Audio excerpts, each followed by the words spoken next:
요한계시록 1장 8절에서 20절 말씀. 8절에서 20절 말씀. 나는 시작. 나는 알파와 오메가다. 야훼 하나님께서 말씀하신다. 지금도 있고 전에도 있었고 앞으로 올 전능자다.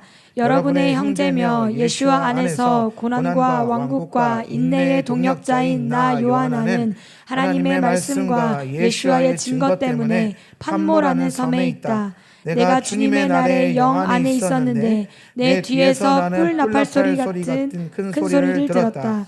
말씀하시기를 네가 보는 것을 책에 기록하여 일곱 교회 곧 에페소와 스미르나와 페르가모와 시아테라와 사르디스와 필라델피아와 라오디게아로 보내어라. 그때 나는 누가 내게 그런 말을 하는지 돌아보았다.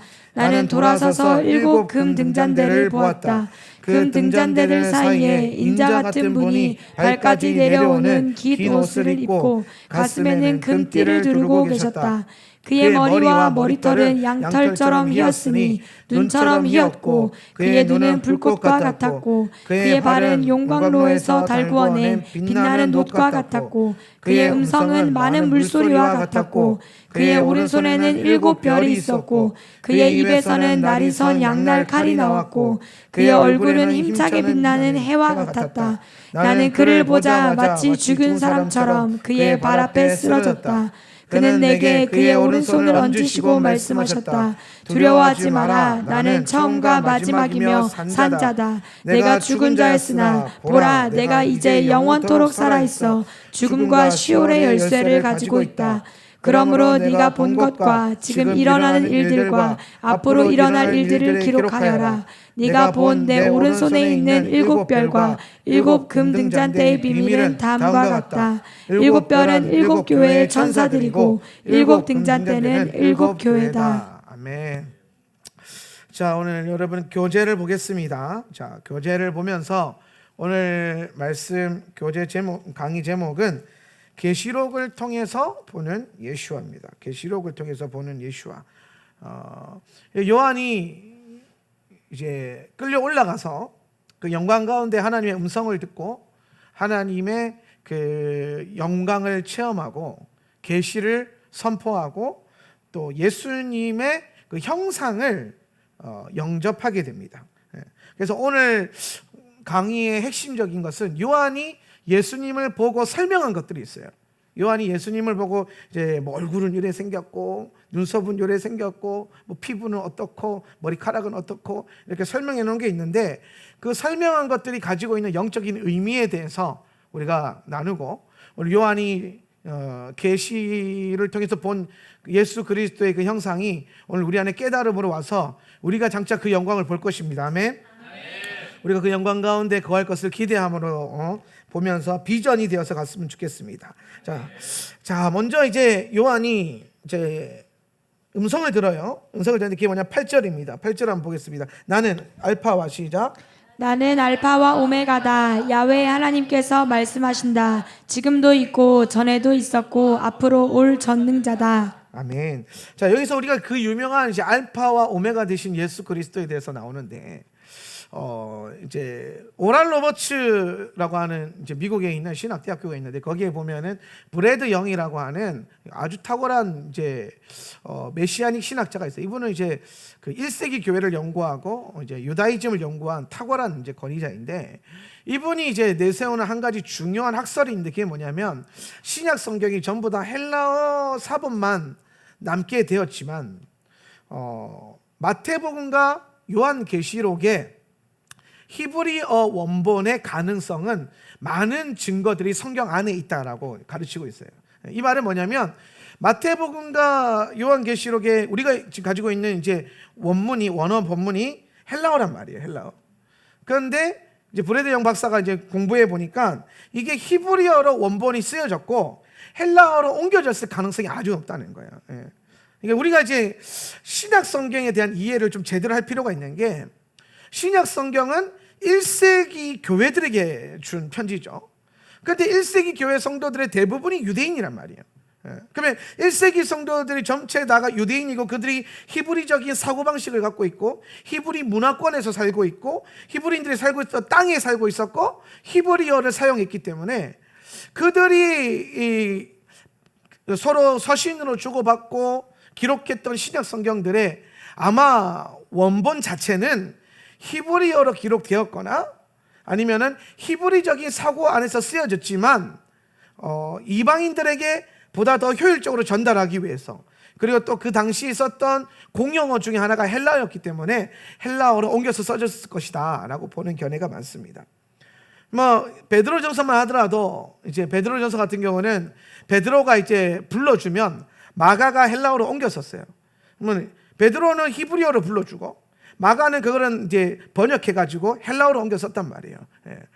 거기 이 번역을 하는 과정에서 오는 성경이 가지고 있는 중요한 뉘앙스나 어떤 문체와 계시들이 희석되고 상쇄될 가능성이 굉장히 높죠. 그래서 우리가 시작 성경 본문 역시 히브리적 관점으로 공부해야 된다. 그러니까 히브리어와 이 시작 본문의 히브리적인 문체가 무엇인지를 분명히 아는 것이 중요하다라고 생각합니다.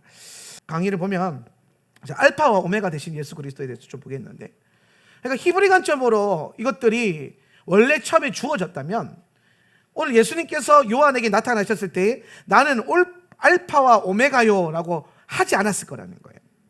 나는 알파와 오메가요라가 아니라 나는 알레프와 타부다라고 했을 거란 말이죠. 왜냐하면 주님은 그들이 쓰는 용어로 계시의 언어로 말씀하셨을 거니까.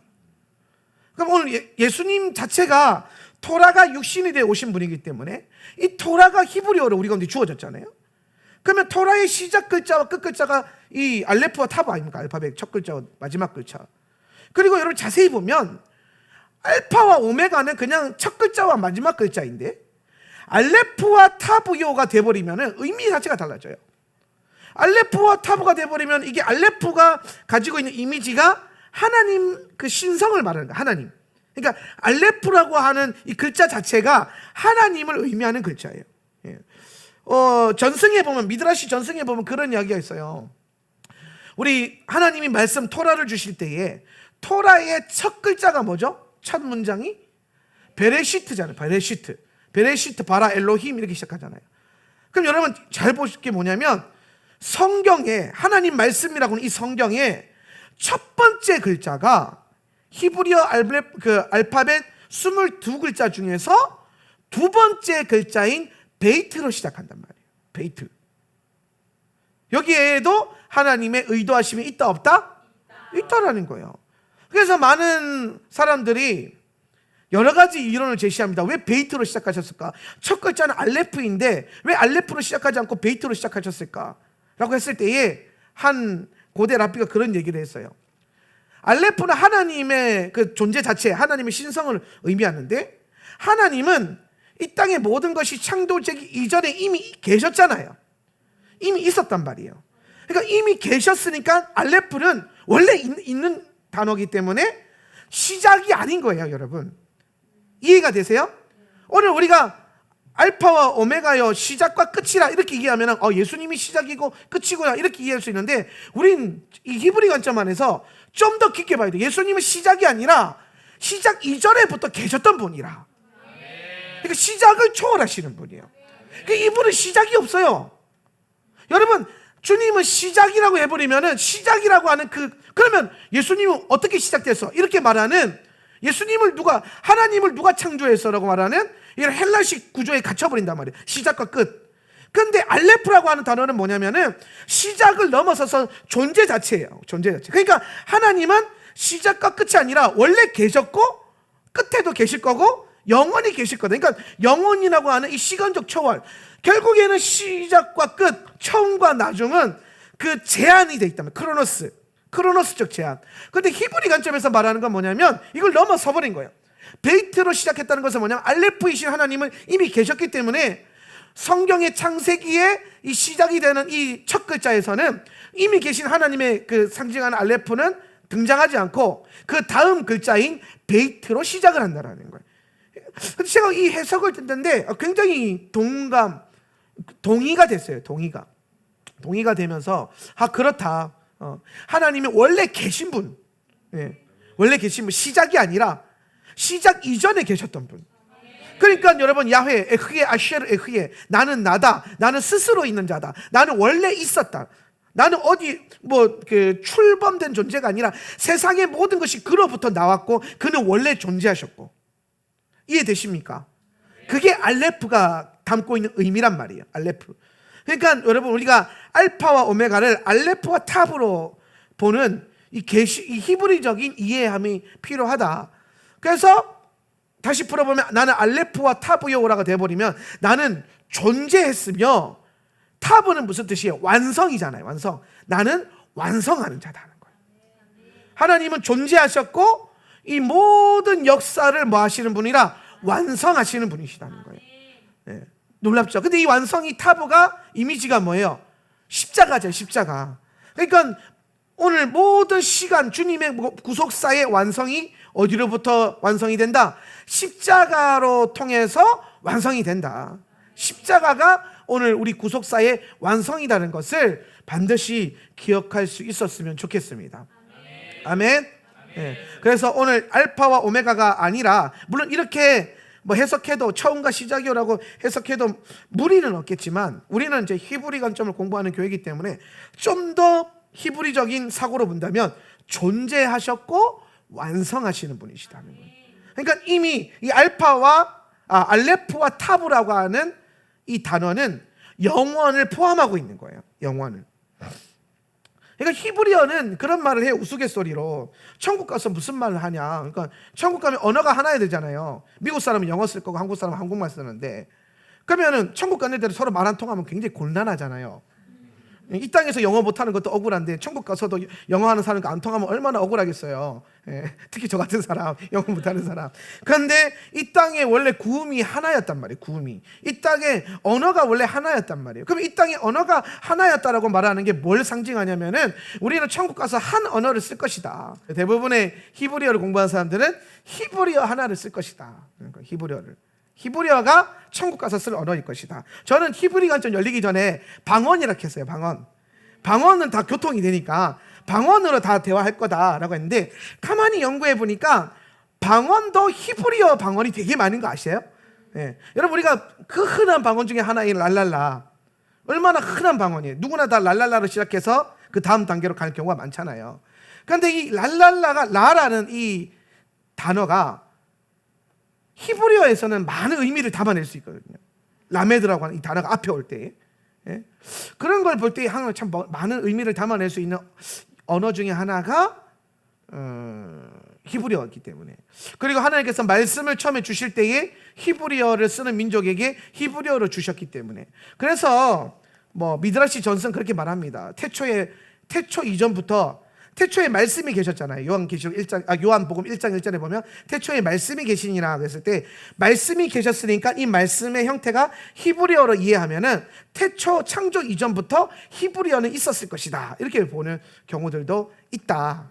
약간 이제 너무 유대적인 전승이긴 하지만은 이제 그 뉘앙스를 읽어내야 돼요. 그러니까 히브리 관점으로 성경을 보는 것, 히브리어를 통해서 말씀을 공부하는 것이 이렇게 큰 의미가 있다. 그렇기 때문에 오늘 주님이 자신을 드러내실 때에 나는 알파와 오메가요라고 헬라어로 기록되어 있지만, 우리가 볼 때에는 알레프와 타브요라고 히브리어로 연결해서 이해하는 것이 더 성경적으로, 또 우리 히브리 관점으로 분명할 것이고 의미가 더 많다라는 것을 이해하셨으면 좋겠습니다. 네. 그래서 오늘 주님은 이 알파와 오메가요 이 말씀하시면서 이 말씀을 해석해주고 분석해주는 성경 본문이 요한계시록 1장 4절 말씀인데요. 한번 읽어보겠습니다. 요한하니 시작. 요한하니 아시아에 있는 7 교회에 전한다. 지금도 계시고 전에도 계셨고 앞으로 오실 그분과 그분의 보좌 앞에 있는 7 영과. 그러니까 요한이 예수님을 계시를 받고 예수님에 대해서 알게 됐고, 그 알게 된 다음에 계시록을 통해서 7 교회들에게 하는 첫 말이 뭐냐면, 우리 주님이 누구냐라고 했을 때에 그 주님에 대해서 말할 때 첫 번째 썼던 단어가 뭐냐? 지금도 계시고 전에도 계셨고 앞으로 오실 분.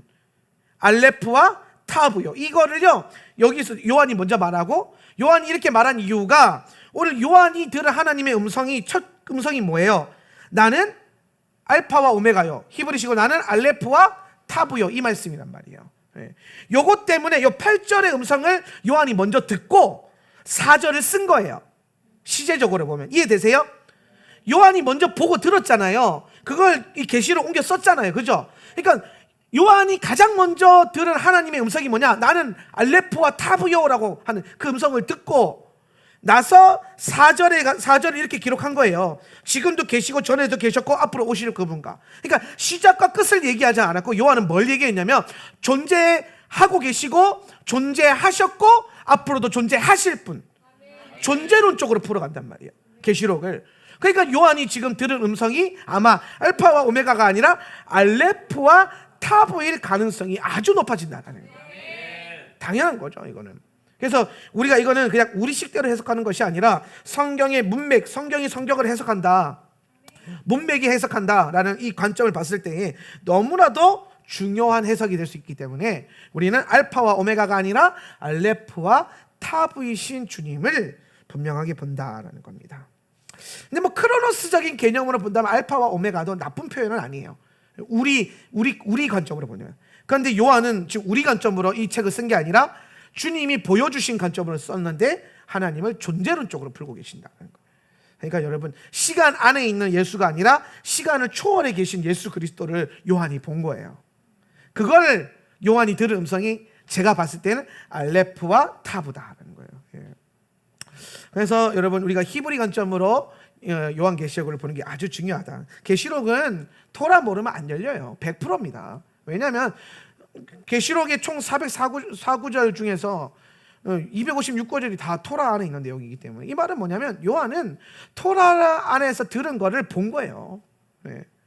오늘 제가 이따가 계속 설명할 것도 예수님을 본, 요한이 본 모습에 대해서 나눌 건데, 다 묘사하는 게 뭐냐면 요한이 새롭게 본 게 하나도 없어요. 성경을 통해서 들었던 거를 그대로 본 거예요. 그러니까 여러분, 여기서 우리가 뭘 할 수 있냐면은, 우리가 예수님을 본다, 인지한다, 하나님을 더 알아간다라고 하는 이 개념에서 가장 중요하게 먼저 주어져야 될 게 뭐냐면은 말씀을 아는 거예요. 말씀을.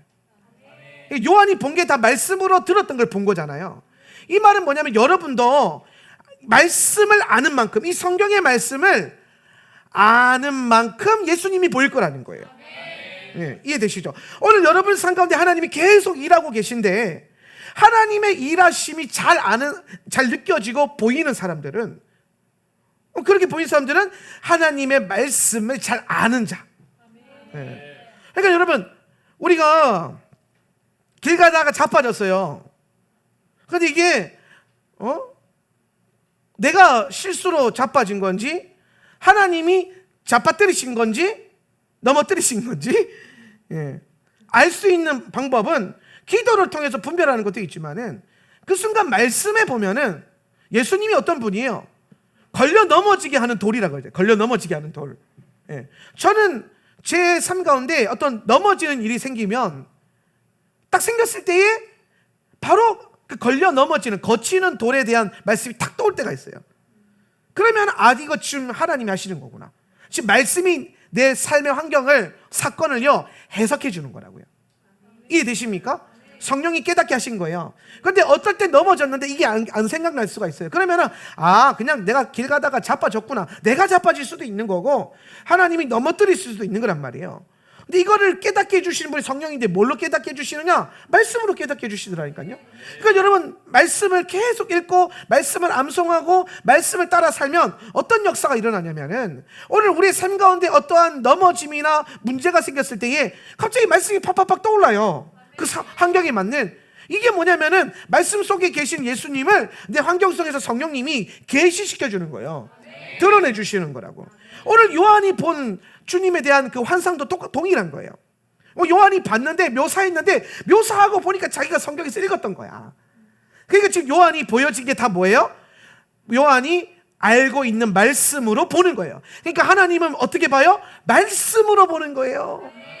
성육신하신 예수 그리스도도 오늘 여러분 예수님의 육신을 보는 게 중요한 게 아니에요. 오늘 여러분 바리새인들과 서기관들과 율법관들과 대제사장이 예수님을 못 알아봤습니까? 봤어요. 보기는 봤다니까요. 근데 뭘로 못 봤어요? 메시아로 못 알아보는 거예요. 왜? 그들 안에 말씀이 없으니까. 율법도 있고 수많은 랍비들 장로들의 가르침이 가득 차 있어요. 아마 종교적으로 엄청 똑똑한 사람들이란 말이에요. 근데 그 사람들이 사람이 가르친 인본주의적인 이 가르침은, 하나님에 대한 가르침은 머리 안에 가득 채워놨는데 뭘 안 보냐? 토라 자체를 안 보는 거예요. 말씀을 안 보는 거예요. 그럼 여러분 생각해 볼 수 있잖아요. 아니 어떻게 성경을 안 보고 하나님에 대해서 알 수 있냐, 이렇게 말씀하시는 분이 있을 것 같은데, 여러분 실제로 지금도 유대인들이 예시바 와서 공부할 때에 토라 펴놓고 공부하는 유대인 한 100명 중에 1명 나올까 말까예요. 다 뭐 펴놓고 공부하냐면 탈무드 펴놓고 공부해요. 탈무드. 그러니까 신학교를 다니면서 평생 성경을 공부하는 사람들이 토라를 펴서 공부하는 게 아니라 탈무드를 공부한다니까요. 탈무드가 뭐예요? 랍비들의 가르침이잖아요. 믿음의 조상들의 가르침이잖아요. 여러분 뭐 제가 쓴 책이 있죠. 구속사로 쓰는 읽는 토라 포션 명저가 있죠. 창세기부터 신명기까지. 베스트셀러는 되지 못했지만 명저죠. 근데 여러분 만약에 여러분이 하루 종일 집에 앉아가지고 성경을 안 읽고 우리 목사님 책을 막 디립하면서 공부한다, 그럼 저는 좋을 것 같아요. 근데 여러분 결국엔 그거는 또 여러분 스스로가 예수님을 알아보지 못하도록 눈을 가려버리는 거니까요. 제 책은 여러분이 성경을 통해서 예수님을 알아가려고 할 때 하나의 길잡이나 방법론, 툴, 수많은 방법 가운데 한 가지란 말이에요. 전체가 아니라. 가장 중요한 건 뭐냐? 여러분 스스로가 성경을 펴서 읽는 거예요. 성경을 따라가야 돼요. 어려워도 말씀 씹어 먹어야 돼요. 그러면 어떤 역사가 일어나냐? 오늘 성육신하신 예수께서 오실 때에, 재림하실 때에 그분을 알아볼 수 있어요. 메시아로. 근데 여러분 예수님이 내려와서 막 걸어다니면서 기적을 행하는데도 못 알아보는 눈먼 소경과 같은 사람들도 있었잖아요. 눈이 있으나 보지 못하는 거예요. 왜? 말씀이 없으니까. 하나님은요 말씀으로 보는 거예요. 예수님은 말씀으로 인식하는 거예요. 오늘 요한계시록에 나오는 예수님에 대한 모든 요한의 표현들이 다 성경에 기록되어 있었던 말씀을 그대로 확인하고 본 거예요. 그러니까 요한이 성경을 알고 있는 만큼 예수님을 본 거죠. 마찬가지예요. 이 마지막 때에 여러분, 오늘 우리가 말씀을 아는 만큼 여러분도 말씀을 깨닫고 예수님의 역사를 보게 될 것입니다.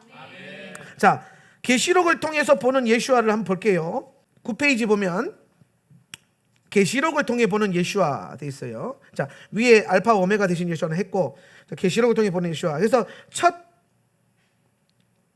구절이 13절입니다. 13절 한번 읽어볼까요? 13절 시작. 그 등잔대들 사이에 인자 같은 분이 발까지 내려오는 긴 옷을 입고 금띠를 두르고 계셨다. 자, 보시면 금 등잔대들 사이에 인자 같으신 분이 계셨어요. 여기서 인자 같은 분, 그러니까 여기서 성경이 보면은 예수님에 대해서 인자 같으신 분, 그러니까 이게 무슨 말이냐, 사람 같다라는 거예요. 사람. 근데 이런 표현을 쓴 이유가 뭐냐, 사람은 사람이라고 하면 되는데 사람 같다라고 한 표현이 뭐냐면 오늘 예수님이 가지고 계신 특별한 상황 때문에 그래요. 무슨 상황? 영화로운 육신을 입고 있는 이 상황 때문에 예수님에게서 영생하는 영광이 흘러나옵니다. 지금 예수님은 영광 가운데 계시고 영광을 취하시고 영광 가운데 이제 영광을 뿜어내고 계세요. 그런데 이분이 육신도 갖고 계셔. 그러니까 우리가 예수님을요 영적인 존재로 이해하면 안 돼요. 예수님이 부활의 육신을 갖고 올라가셨거든요. 그러니까 지금 예수님이 주님 우편 보좌에 계실 때에는요 영적인 존재로 계신 게 아니라 영생하는 육신을 갖고 계신 거예요. 그러니까 이게 육신이 있는데 우리 같은 이런 그 광채, 여러분 육신에 광채가 안 나잖아요. 엊그제 제 얼굴에서 광채 난 거 보셨어요? 온라인에서 막 유튜브에 막 광채가 나가지고 막 유튜브 보는 분들이 막 목사님 얼굴에 빛이 나서 막 화면을 볼 수 없다고 막 모세의 영광이 제게 드디어 임했어요. 그럴 때가 있었는데 그런데 여러분, 우리가 입고 있는 이 썩어 없어질 육신에는요 영광이 안 나타나요. 그러니까 이거 어떻게 확인해 보면 되냐면, 일단 여러분 나중에 자기 전에 불을 꺼봐요. 불을 껐는데 여러분 몸에서 빛이 안 나고 까맣다. 그러면 여러분은 아직 영화로운 육신을 입은 게 아니야. 그런데 불을 껐는데 갑자기 내 몸에서 빛이 난다. 그럼 여러분 좀 이상한 병원 가봐야 돼요. 그럴 리가 없겠지만은, 그런데 예수님이 지금 어떠한 상황이시냐면, 예수님은 불을 꺼도 지금 영광에서 스스로 영광 가운데 계시니까 빛이 흘러나오시는 분이란 말이에요. 그 요한이 봤는데 분명히 육체가 있는데 영광이 흘러나오니까 이렇게 표현해요. 인자 같은 분. 인자 같은 분. 영생하는 부활한 그 영원한 육신을 입으신 그분께서 어디에 계셨냐면은 7 등잔대 사이에 계셨다는. 7 등잔대 사이에 계셨다. 그러면 이제 7 금 등잔대, 이게 메노라예요, 메노라. 우리 예배당에 있는 메노라인데 그 메노라 사이에 예수님이 계셨다라는 거예요. 그러면 메노라 사이에 예수님이 계셨다라는 건 뭘 의미하느냐? 그 메노라가 뭘 의미하느냐가 풀어져야 되는데, 제가 아까 그랬잖아요. 성경은 성경으로 해석하고 문맥을 따라 해석을 해야 된다. 이거 굉장히 중요한 거예요. 여러분 꼭 기억하세요. 성경은 성경이 성경을 해석해요. 그리고 문맥이 성경을 해석하는 거예요. 굉장히 중요한 거예요. 여러분이 개인적으로 말씀을 받을 때에는 구절을 받을 수 있습니다. 그걸 제가 제안하거나 틀렸다고 말하진 않아요. 그런데 오늘 하나님의 역사를 말할 때는요 문맥으로 말해야 돼요. 문맥으로. 대부분의 이 선지자 노릇했던 분들이 어디에서 실패를 많이 했냐면, 성경으로 성경을 풀지 않고 문맥으로 성경을 말하지 않고 자꾸 계시로 툭툭툭 떼가지고 던졌는데, 이게 우리는 불완전한 존재들이잖아요. 우리 지성도 그렇고 계시도 그렇고. 그래서 많이 어긋났다. 맞는 것도 있었는데 안 맞는 것도 있고. 그래서 우리는 말씀을 분명하게 성경을 가리키고 문맥을 따라 봐야 되는데, 문맥을 따라 쭉 내려오니까 20절에 비밀이 딱 풀어지는 거예요. 자, 보세요. 7 별은 7 교회 천사들이고, 7 금등잔대는 7 교회다. 그래서 7 등잔대는 교회다. 그러니까 지금 요한이 봤을 때의 인자 같으신 분이 금등대, 메노라 사이에 계셨는데, 그 메노라는 7 교회를 상징하는 거고, 그럼 이 7 교회는 뭘 말하냐면은 소아시아 시대에 있었던, 오늘 계시록 2장부터 에베소부터 이게 라오디게아까지 풀어지는 7 교회를 말하는 거예요. 그런데 여러분, 우리가 이해할 게 뭐냐면, 요한 시대, 그러니까 1세기에 교회가 7개밖에 없었냐? 아니에요. 성경에 기록된 건 한 10개가 넘고요. 역사적 자료를 보면 한 100개가 넘어간대요. 굉장히 많은 교회들이 있었던 거예요. 크고 작은. 근데 하나님께서 교회, 전체 교회들을 7 교회로 딱 축소하셔가지고 언급을 하셨단 말이에요. 그러니까 7 교회는 수많은 교회 중에서 7 교회를 향한 메시지가 아니라 수많은 교회를 7으로 대표하게 하신 거예요. 대표. 성경은 대표성의 원리가 있으니까. 그리고 이 단위 자체를 7로 가져가신 이유가 뭐냐면, 7은 하나님께서 영원을 담아내시고 완전함을 담아내는 완전수이기 때문에 주님의 신비 안에 있는 수잖아요. 그래서 하나님 보시기에 모든 교회는 7 교회로 나누어지는 거예요. 이 7 교회에 대한 설명은 2장 풀어드릴 때 제가 좀 더 디테일하게 풀어드릴 거고, 아무튼 오늘 중요한 건 뭐냐면, 예수님께서 인자와 같은 모습으로 7 교회들 가운데 계셨다라는 거예요. 오늘 이 말은 예수님은 교회들 안에, 교회에 임재하시는 분이다. 교회에 임재하신다. 예수님 어디 계십니까? 그랬을 때에 우리는 당연히 내 안에 계십니다라고 말하죠. 내 안에 주님의 성전이 만들어졌으니까. 근데 성경은 참 재밌어요. 예수님 어디 계십니까? 내 안에 계세요. 예수님 내 안에 계시니까, 예수님이 성전이시니까, 아, 내가 성전이구나, 이렇게 여러분 유추해서 따라갔거든요. 근데 여러분 솔직하게 이거 지금 제가 가르쳤던 이 대대로 내려오는, 내 안에 예수님 계시고 내 안에 그 성전이 있고, 그러니까 내가 교회고 라고 했던 이 가르침은요, 성경에서 직접적으로 언급한 가르침이 아니라 성경을 해석해 오다 보니까 만들어진 하나의 교리 같은 해석이에요. 그렇죠? 반대로 성경은 여러분 뭐라고 말하냐면은 예수님이 성전이라는 걸 분명히 계시하고 계세요. 그런데 예수님이 오늘 이 교회를 선언하실 때에 구약에서는 카할, 회중, 이스라엘 민족과 게르들, 이방인들을 포함한 이 회중을 교회라고 하셨고, 예수께서 이 땅에 오셔서 교회를 최소 단위로 정하실 때는 두세 사람이 모인 곳에 내가 너와 함께 하리라 그랬어요. 이해되세요? 여러분 안에 예수님이 안 계시다는 말이 아니에요. 그런데 예수님의 열망은 오늘 예수님이 있는 그 백성들이 내 안에 예수님 계시니까 알아서 오늘 신앙도 각자고 구원도 각자고 어떻게든 내만 살아남아서 천국 가면 되고, 이런 신앙생활로 교회를 만들어 주시지 않았다라는 거예요. 최소 두세 사람, 이거는 가정을 예표할 수도 있고 모임을 예표할 수도 있어요. 그런데 중요한 거는 홀로 예수 믿는 게 핵심이 아니라 연합하여서 예수를 믿는 게 핵심이에요. 에베소서 2장 가면 사도 바울이 분명하게 가르치는 바가 뭐냐면, 오늘 이방인과 유대인의 원수된 담을 예수께서 허무셨으니까 이 둘로 하나 되게 하사 한 세 사람을 지었다라는 거예요. 그러니까 주님이 보시는 한 사람은 연합된 하나의 교회인 거지, 한 사람 이게 아니라는 거예요. 여러분, 한 사람이 중요해요. 그런데 그 한 사람이 예수 그리스도 안에서 주님을 머리 삼아서 연합되는 것, 공동체를 이루는 것, 교회를 이루는 것, 그 가운데 주님이 뭐 하신다는 거예요? 계신다는 거예요. 그러니까 지금 여기 이해가 되는 거예요. 7 금등대 사이에 계신 게 예수님이다. 그런데 이미 예수님은 복음서에서 두세 사람이 함께하는 곳에 내가 거기 있겠다 그랬어요. 예수님은 어디에 계세요? 내 안에 계신데, 내 안에 계신 예수님이 어디서 확증되어지고 드러나느냐? 두세 사람 이상 모인 교회. 교회라니까요, 교회. 교회로 모였을 때에 내 안에 계신 예수님이 확증되고 드러나는 거예요. 그러니까 여러분, 제가 가나안 성도들 틀렸다라고 단호하게 외치는 이유가 뭐냐? 그들은 그렇게 말해요. 내 안에 예수님 계신데 뭐 어떻게든 믿으면 되지. 맞아요. 여러분 안에 예수님 계신데, 우리 안에 계신 예수님이 확증되어지고 그 예수님이 원하시는 거는 두세 사람이 모여서 그 공간 안에 주님의 임재를 풀어놓는 거예요. 하나님의 나라가 풀어내지는 거예요. 그렇게 모여 기도하는 거라니까요. 예.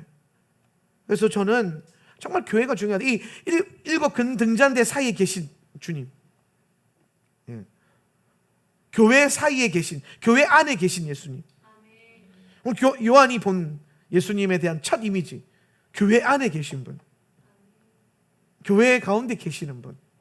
이게 여러분, 교회 밖에 있는 분들에게는 뭐 약간 저주처럼 들릴 수 있고, 저 목사는 맨날 첫날 뭐 교회하고 뭐 교회는 다 썩었는데 이렇게 말할 수 있겠지만은, 막상 교회 안에 있는 우리는 이것만큼 꿀송이 같은 말이 어디 있어요? 교회 안에 계시다는데, 우리와 함께 하신다는데 얼마나 달콤합니까? 예. 오늘 교회 안에 계신 여러분, 교회 안에 있는 게 큰 축복이에요. 우리가 교회로 이렇게라도 모이고 온라인으로라도 이렇게 줌으로라도 모여서 이렇게 볼 수 있는 게 하나님의 은혜라고, 주님이 원하시는 바고, 그걸 잘 이루어가는 교회가 되시길 바랍니다.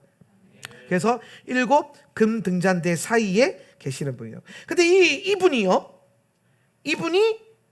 무슨 옷을 입고 있냐면, 13절 다시 한번 읽어보세요. 그 등잔대들 사이에, 시작. 그 등잔대들 사이에 인자 같은 분이 발까지 내려오는 긴 옷을 입고 가슴에는 금띠를 두르고 계셨다. 자, 오늘 교회 가운데 계신 주님이 입고 계신 옷이 있는데, 이 옷이 뭐라고 되어 있냐면은 발끝까지 내려오는 긴 옷을 입고 라고 했어요. 발끝까지 내려오는 긴 옷. 그러니까 여러분, 우리가 발끝까지 내려오는 긴 옷 타니까 딱 생각나는 단어가 하나 있어요. 그게 뭡니까? 그렇죠. 케토네트 파심이 딱 생각나죠. 토라 이제 몇 바퀴 돈 사람들은 바로 딱 떠오를 거야. 아, 이 옷, 내가 이 옷 입고 있는 사람 아는데 누구예요? 요셉. 오늘 야곱이 요셉에게 우리나라 성경으로는 채색옷을 입혀주셨는데, 채색옷. 근데 제가 이거 가르쳐, 채색옷 색깔이 아니라 옷의 형태를 말해. 케토네트 파심. 케토네트 파심을 입혀줬는데 그 케토네트 파심은 뭐냐면은 그 발끝까지 내려오는 긴 드레스와 같은 옷이라는 거예요. 긴 드레스와 같은 옷. 예. 근데 그 옷을 요셉이 입고 있었는데 오늘 계시록 가니까 누구도 입고 있어요? 예수님도 입고 계신 거예요. 예수님도. 근데 이 케토네트 파심이 뭘 의미하는 거냐면은 이 케토네트 파심은 누가 있는 거냐면은 왕족들, 통치자들, 그리고 제사장. 왕과 다스리는 자와 제사장이 입어요. 제사장. 예. 그러니까 지금 예수님이 입은 옷은, 여러분, 옷은 정체성을 의미하잖아요. 그렇죠? 예. 어떤 사람이 어떤 옷을 입고 있느냐에 따라서 정체성이 정해져요. 오늘 보면은 제가 지금 유다의 사자 이 티셔츠를 입고 있는데, 여러분 길 가다가 갑자기 이 옷을 입고 있는 사람 딱 만나면 어떻게 됩니까? 정체성이 확인이 되죠. 예. 둘 중 하나예요. 하울란 교회 성도거나 아니면은 하울란 네트워크 안에서 함께 활동하고 있는, 하울람을 아는, 그러니까 이 옷을 어디 가든 이 옷을 입고 있는 사람을 만나면은 우리를 아는 자, 하울란 세터 처치를 아는 자, 정체성 딱 정해지잖아요. 이해됩니까? 예, 이 옷. 그러니까 우리를 모르고 이 옷을 어떻게 사 입어요? 아니까 사 입는 거지. 이 옷을 입고 있다라는 거는 거의 대부분 하울람 교회 성도들이겠죠. 우리 교회 성도들이겠죠. 어딜 가나 이 옷을 입으면은. 예.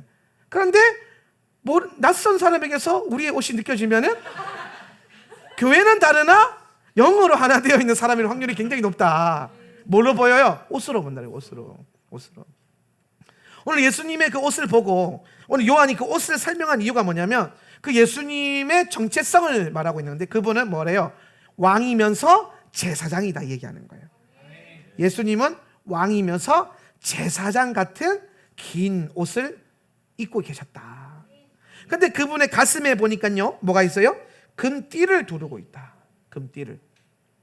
요 금띠가 구약에 가면 나오는데 성경에 보면 요 흰 그레스 입을 입고 금띠를요 구약 성경 예언서에 보면 허리에 인자가 메고 계세요. 그러니까 예수님이 구약에서는요 허리에 이거를 묶고 계세요. 금띠를 허리띠로. 근데 지금 이 띠가 가슴 위로 올라왔단 말이에요. 예. 그러니까 구약에서는 허리를 메고 계셨고 신약에 와서는 뭐예요? 가슴에 메고 계세요. 허리에 맸다라는 건 뭐냐면은 하나님의 열심과 사역과 역사들을 의미하는 거예요. 이 금띠라고, 금은 하나님의 왕권을 상징하고 하나님의 권위를 상징하는 거죠. 영원함을. 근데 그게 허리로 맸다는 거, 허리띠 졸라 매고 열심히 우리에게 역사하는 거. 왜 이 허리띠가 중요하냐면은 긴 드레스와 같은 옷은요 통치자와 왕이 입는 옷이기 때문에 이걸 입고 일을 잘 못해요. 그런 거예요. 우아한 드레스를 입고 이렇게 걸어는 다닐 수 있는데 일을 못한단 말이에요. 일을. 그런데 이 옷을 입고 일을 할 수 있는 방법이 있는데 그게 뭐냐면 허리띠를 졸라 매가지고 가운데 이렇게 이때 매는 허리띠가 약간 특이한 건데 이게 막 바지처럼 이렇게 올라 매는 거예요. 이렇게 치마를 들어 올려가지고. 그래서 허리를 딱 매면은 활동이 자유로워지는 거예요. 그래서 구약에서 예수님이 흰 옷을 입고 금띠를 허리에 맸다라는 거는 오늘 그분이 열심을 다해서 이스라엘과 이 구속사를 행하고 계셨다는 걸 의미하는 거고, 계시록에서 이 띠가 가슴으로 올라왔잖아요. 가슴은 주님의 마음과 이 심장을 말하는 거예요. 심장.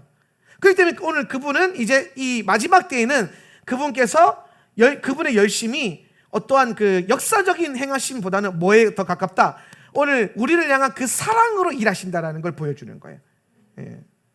그래서 보면은 구약에서 이런 표현이죠. 이스라엘을 내가 업어다 날랐고 독수리처럼 어깨에 메고 내가 옮겼고 이런 표현들이 있잖아요. 그런데 계시록에 오면은 업어 날랐고 이런 게 아니라 예수님의 사랑이 계속 고백되잖아요. 내가 너희를 사랑하고 그 사랑으로 먹이고 이끌 것이고 사랑으로 덮으시고 사랑 가운데 십자가를 지시고. 그래서 이제 이 금띠가 가슴으로 올라오는 거예요. 그리고 가슴으로 올라오면서 이거를 제사장적 관점으로 보면은 제사장이 매는 가슴에 있는 흉패를 상징한다라고 볼 수도 있어요. 흉패를 대신하는 거죠. 흉패는 원래 대제사장이 메고 있는 흉패는 12보석이 박혀 있잖아요. 12보석은 뭘 상징합니까? 이스라엘의 12지파. 그런데 예수님이 계시록에 와서 가슴에 메고 있는 금띠에는 금띠라고 되어 있지 흉패라고 안 되어 있거든요. 이 말은 뭐냐면 12지파의 제사장이 아니라 12지파가 아닌 금띠, 모든 열방의 제사장으로서 우리를 섬기시는 분으로 나타내고 있는 것이다. 여기가 이해되시죠? 예. 그래서 오늘 예수님의 그 길게 내려오는 옷은 우리의 왕 되심과 제사장 되심이고, 그 금띠가 가슴에 있는 것은 우리를 향한 그분의 사랑과 또 온 열방의 제사장 되심을 나타내고 있다. 예. 그래서 여러분, 사실 그 이스라엘의 대제사장들이 가슴에, 심장 가까이에 이 보석을 두고 날마다 이걸 보면서 이스라엘을 중보하잖아요. 12지파들을. 그런 것처럼 오늘 주님이 가슴에 있는 그 금띠는, 그 금띠를 통하여서 예수님이 열방의 교회들을 위해서 중보하고 계신 중보자라는 것을 계속 나타내고 드러내신다. 그런 것을 이해하셨으면 좋겠습니다. 기도하실 때에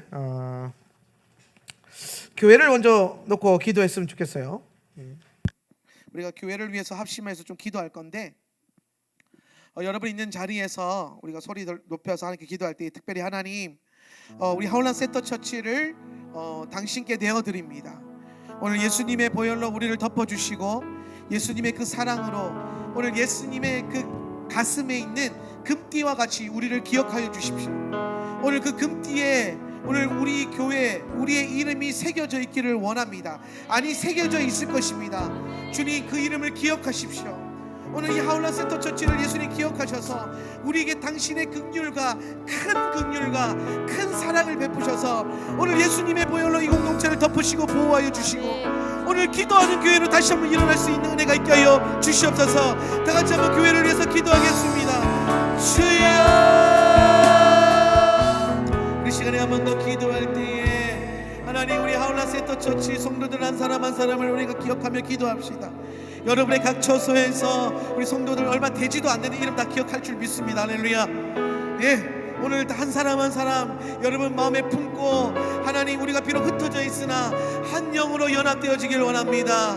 우리가 비록 흩어져 있으나 주님 같은 영 안에서 기도하기를 원합니다. 각자의 처소를 보호하시고 지켜주시고 각 처소마다 성령 하나님 역사하셔서 방문하셔서 주님의 영광을 나타내 주시옵소서. 아멘. 주님의 영광을 드러내 주시옵소서. 아멘. 다 같이 우리 성도들과 서로 기도하며 중보하며 나아가겠습니다. 주여.